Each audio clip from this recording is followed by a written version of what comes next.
Hey guys, Adam Clark here. I'm coming here today to talk about some things that you should know, that whether you're a seller, you're a buyer, or you're an agent representing clients, that you need to know to get your offer accepted in today's market. How you guys doing? My name is Adam Clark. Been doing real estate for 10 plus years. I am a local realtor here in Eastern Washington and a business and performance coach. So today we want to go over some 5 tips and tricks that I have learned that got my offers accepted in today's marketplace. Now, what I can say is one of the things that all offers, king will always be price. You can't get around that, but sometimes you're in a situation where, from the seller's point of view, price shouldn't always be the only thing that you look at when it comes together, when it comes to an offer being presented to you. And as an agent, you should make sure to emphasize aspects of the offer that you see other than price to your clients that could indicate that it is a good offer, a strong offer. Nothing is worse than sitting here having your clients get really excited about an offer and then ultimately have it fall apart, halfway through, and then everyone gets discouraged and upset.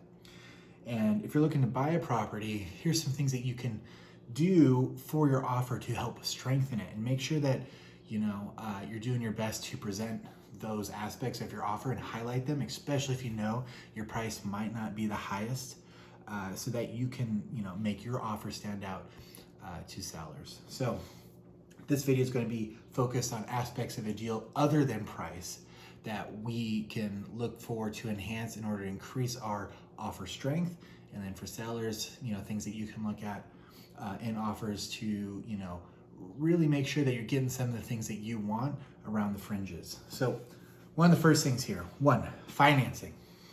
Okay, you really want to research your preferred financing method. All this means is the type of loan that buyers are bringing to the table. Now, typically in our market here in Eastern Washington, the biggest loan types that you see are conventional loans, VA loans, and FHA. Now, are there other types of loans? Absolutely. In fact, that's a whole video in and of itself, but the reality is those are the big 3 that you're going to see. Right now, the general consensus is conventional loans are the strongest and best. Why that is, it's a great question. I mean, a lot of it is seen, the perception of a conventional loan is that they're stronger, they're easier to finance, they're more secure. A lot of that is perception, because I can tell you right now, 2017, not all that long ago, the vast majority of all offers, all homes were being bought and sold with FHA loans, with a few of them being VA, roughly 5 to 10%, and a few of them being conventional, roughly 5 to 10%. But yeah, the king of all loan types back then was FHA. And I can tell you right now, perception back then is that's just the loan that people use to buy houses. But in today's market, where things are very competitive for the buyers and you're up against multiple offers and you're trying to make sure that your loan stands out in every single way possible, all of a sudden conventional loans have definitely floated to the top. A lot of that has to do as well as a lot of people see it as the biggest investment, like they have the most skin in the game, as in a lot of conventional loans require 20% down. But the reality is there's 5% conventional loans. There's all sorts of conventional loan packages out there. So that isn't always the case either. In my personal opinion on this, VA loans, great. They're a little more tricky on the appraisal front, on the inspection front. You got to fix a few more things, but it's a good, secure loan. And it wouldn't be one that I would shy away from personally. FHA loans, same deal. These are government-backed loans, guys. They make sure that their buyers are qualified, and it's a very good and secure loan. Conventional loans are good too. Don't get it wrong. But the thing that I care about more than the loan type personally is whether or not they're pre-approved. They have a pre-approval letter from an actual bank. I call and confirm those now because we've had lenders in our market that were handing out these letters without actually digging into their finances or anything of these clients whatsoever, saying they're qualified for loans. And sure enough, deal gets signed around and they're not. So call, confirm on those pre-approval letters, and make sure that these potential buyers are actually qualified for the loan type that they say. Now, what I can say, that's from a personal standpoint, but if I'm representing buyers, I highly encourage conventional financing. The reality is perception is what perception is, and I'm trying to angle it so that you guys have the best chances of getting your offer accepted. And right now, conventional loans is definitely the way to go in today's marketplace. Number two, looking for a larger earnest money deposit. So here's the thing about earnest money on deals. Earnest money is just an amount of funds that you put in with the deal saying, hey, this is basically how serious I'm taking this offer. I'm willing to lose this amount of money if this deal falls apart because it's my fault. This is if you're representing the buyers. Again, from a personal standpoint, earnest money is one of those funny things where the contract is here in Washington State, at least, is worded in such a way that there's so many ways to back out of a contract and get your earnest money back. They really are worded to not have a lot of teeth in them, if you will. So whether or not earnest money is or isn't important, personally, I don't really think it indicates whether or not one way or the other, if a deal, if an offer is good or not, but what I can say is the reality is of representing clients, deals that I presented with larger earnest money absolutely do have a higher chance of getting accepted. Why is that? Well, it shows a couple of things. This is what I can say. It shows that you do have funds available, right? So especially if you're doing like a VA offer with zero down, it shows that, hey, I actually have money, finances, resources. It shows, fiscal responsibility. Sellers really like that. They want to know that you have money, that you have your funds together. And unfortunately, a lot of us are getting VA loans because we don't have a lot of down payment, but we still want to own homes too. It doesn't mean we don't deserve that. But the reality is having large amounts of earnest money being put on the loan or being put in the offer shows that, you have that money on hand. And that looks good to sellers. Not only that, there's still, especially in older clients on the seller's end, they believe that earnest money is really important still. It really matters to them. And it's hard to deny that the vast majority of homeowners, are people over 50, 60 that are owning the vast majority of the homes right now in our marketplace, and earnest money absolutely matters to them. It's what they're used to seeing, and low earnest money on offers to them automatically indicates to them that you're not serious. They don't really want it. So increase your earnest money. It's an easy way to increase the strength of your offer. Contingencies. Oh boy, I can tell you, again, personally, for me, this was a tough one. I went years and years and years in the industry without waiving a single contingency, getting plenty of my offers accepted. I started back in the recession in 2009, and frankly, it was just a buyer's market back then. And you had a buyer, you had a bar of gold essentially.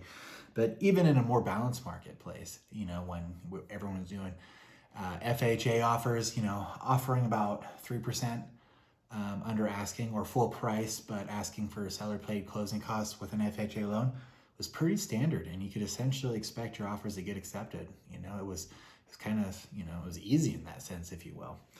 That is definitely not the deal anymore. And, I feel like in 2021 was the first time I wrote an offer officially waiving a home inspection. It was something that for the longest time, I wasn't comfortable with doing.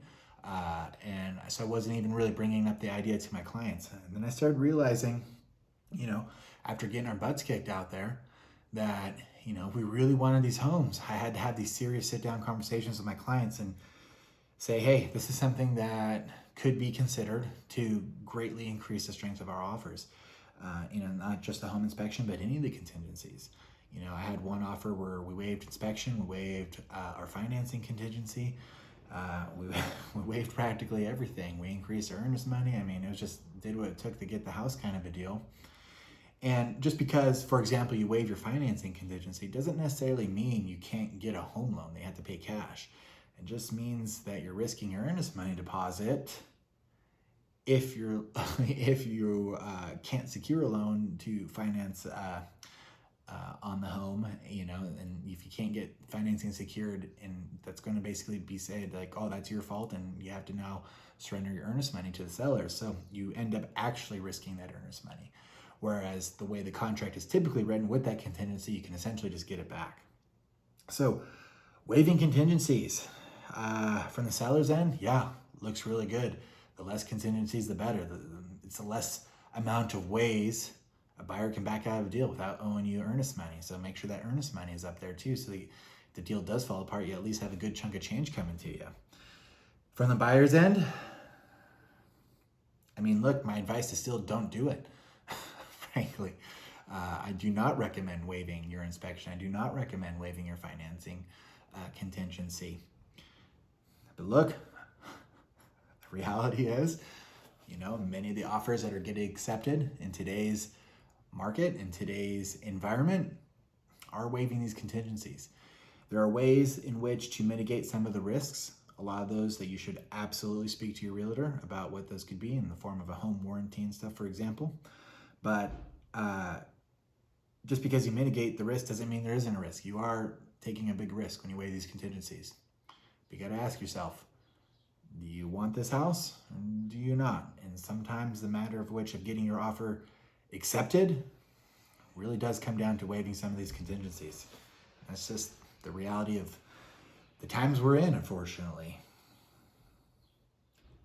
4, closing timeline. This one's big. It's way more important than people realize to a lot of sellers. A lot of sellers are willing to sell, but because of whatever life circumstance, they need to do it on a certain timeline.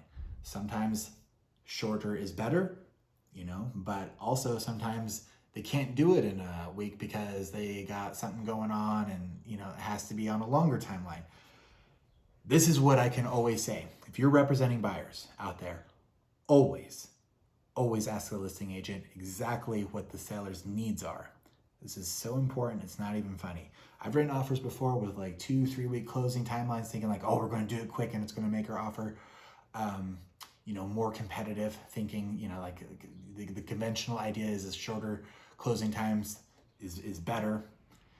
And the reality is, fortunately in those situations, we got a call back from the listing agent, and they asked us if we'd be willing to extend that, and it's the answer.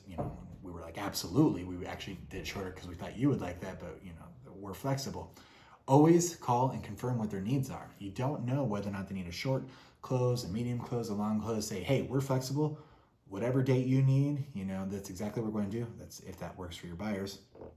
But the reality is, when you're in a seller's market and you're one of the buyers, absolutely be flexible on when you can move in. I would recommend that beyond belief, that even if you have to float around for a month or whatever, it's like, is that going to be the difference between you getting a home, having somewhere to live and call home that's yours, that gains equity, or being stressed out, putting in offer after offer after offer because you're being very stringent about a closing date that ultimately may make you lose a home and then you're just homeless anyways? Don't do that. Be flexible on your closing timelines. Find out what the seller's needs are and meet those needs. It's an easy way to increase the strength of your offer. Very easy. Be flexible. And 5, finally, the intangible personal touches. This is where the skill and the art of being a real estate agent and being an advocate for your clients really comes into play. Look, if you're in the market and you're looking to buy or sell, but especially for your buyers right now in this market, and you're looking for representation, make sure that you find an agent who's going to call and have conversations. It sounds so stupid, but you'd be shocked about the number of agents who just want to throw some emails around, be a paper pusher, and get paid full top dollar. Freaking ridiculous. The value of a phone call and a conversation cannot be overstated. I had a house sell. I had some clients get into a house. I was representing the buyers in this case. They got the deal because we found out just by happenstance that it was important to one of the sellers that the people who were going to buy this home were going to actually live in it and enjoy it. And it was going to be their personal residence that they lived in full time, not their second home, not turn into a bunch of condos, not fix it up and sell, but that this was their home that they lived in. Why? Well, this was their childhood home. This was an estate sale, and they were emotionally attached to it. And they just wanted to make sure that the next people, loved and enjoyed it as much as they did. Guys, holy crap. So easy to make sure that the sellers understand that's exactly what your client's intent is, if that is their intent. If you find out that piece of information, write them a letter or love letters. There's some ethics around that and some rules depending on your market. So confirm those situations, but you never know what's going to tip the needle in your favor. In this case, we made sure to let that agent know, that listing agent know, that we absolutely intend to live there. We're going to renovate it ourselves, that we had experience. In this case, it was an older historic home that was in absolute disrepair, but my clients had actual experience in renovating old historic homes. Very relevant experience. They planned on living. It's going to be their personal residence that they were going to put the love and care that this place absolutely deserved. And it was one of those deciding factors that got us into that home. And it was a phone call. It was a phone call and a conversation. So find out these personal touches, these intangibles, and this could be all sorts of things, like, whether or not you have, like if you're a family, it's like, let them know, it's like, hey, this is family. We plan on living here and growing and establishing roots. And, if you're out of town and stuff like that, a lot of those things matter to a lot of people.